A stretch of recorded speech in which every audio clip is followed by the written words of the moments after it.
Տվյալների տիպերի թեման ծրագրավորման աշխարհում շատ է քննարկվում։ Ինտերնետում մարդիկ անդադար վիճում են դինամիկ թայպինգն է ավելի լավ, թե ստատիկ, իսկ իրականում ո՞րն է դրանց տարբերությունը։ Դինամիկ տիպավորված լեզուներում, օրինակ Python-ում, կարող ենք ստեղծել x փոփոխական ու դրան տալ 42 արժեքը, իսկ հենց հաջորդ տողում կարող ենք այդ նույն փոփոխականը սարքել string ու գրել 67, ու ոչ մի խնդիր չի լինի։ Մենք x-ի տիպը integer-ից փոխեցինք string-ի, ու Python ինտերպրեթերի համար դա լրիվ նորմալ է։ Գրեթե բոլոր scripting լեզուները, Python-ը, JavaScript-ը, Ruby-ն ու PHP-ն հենց այսպես էլ աշխատում են։ Սրա ամենամեծ առավելությունը, հատկապես սկսնակների համար, այն է, որ քիչ կոդ ես գրում։ Պետք չէ կոդի մեջ անդադար տիպեր նշել։ Դա թույլ է տալիս ավելի արագ առաջ գնալ ու կենտրոնանալ բուն տրամաբանության վրա, այլ ոչ թե սինտաքսի բարդությունների։ Իսկ ահա ստատիկ տիպավորված լեզուներում ամեն փոփոխականի տիպ պետք է հստակ հայտնի լինի նախքան կոդը run անելը։ Այսինքն, ծրագրի աշխատանքի ընթացքում չես կարող ուղղակի փոխել փոփոխականի տիպը։ Օրինակ, C-ում չես կարող սարքել x փոփոխական, տալ դրան 42 արժեքը, իսկ հաջորդ տողում դարձնել string։ C compiler-ը միանգամից կբողոքի ու թույլ չի տա։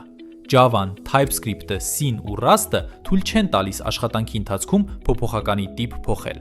Սրա պլյուսն այն է, որ այն մեզ փրկում է անփութության պատճառով առաջացող պարզ բագերից։ Որովհետև, եթե ազնիվ լինենք, նույնիսկ դինամիկ լեզուներում գրեթե երբեք պետք չի գալիս փոփոխականի տիպը կոդի ընթացքում փոխել։ Սովորաբար փոխվում է միայն արժեքը, տիպը մնում է նույնը։ Իսկ եթե ուրիշ տիպի արժեք է պետք, պարզապես նոր փոփոխական ենք սարքում։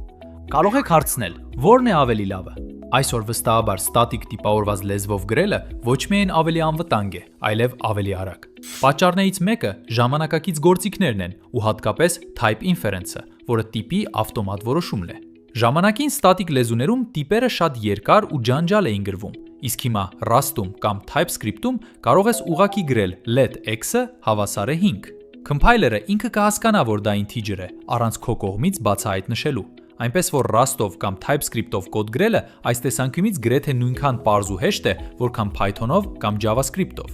Բայց եթե ստատիկ տիպավորումը այդքան լավ բան է, ինչու են մարդիկ դեռ Python գրում։ Ինչու ենք մենք հիմա Python սովորում ու ինչու է Python-ը մնում ամենաօգտագործված լեզուներից մեկը։